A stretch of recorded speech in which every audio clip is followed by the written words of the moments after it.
Welcome to the Rim Break Rodeo. We hope this video helps. You begin by confirming prerequisites and taking immediate action. First, enable developer options and turn on USB debugging so the device accepts ADB commands. Once done, install ADB on your computer and connect the phone with a cable. Make sure the device authorizes the host.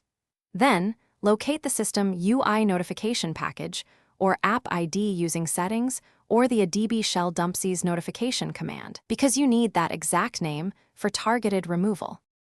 Now you perform the core commands and understand why they work. You'll run a DB shell PM uninstall user 0 package. Name to remove the notification source for the current user, which hides the alert without deleting system files. If the package resists, first cancel active notifications with a DB shell CMD notification cancel all, then attempt disabling. A DB shell PM disable user 0 package.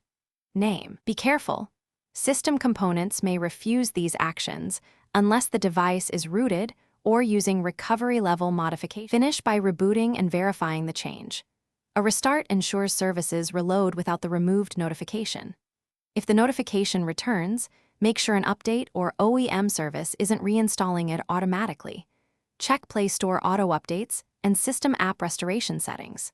If problems persist, boot into safe mode to isolate third-party interference and capture logcat while the notification appears to identify the originating component. One key troubleshooting tip: test changes on a secondary. Thanks for watching. Consider subscribing if we helped you.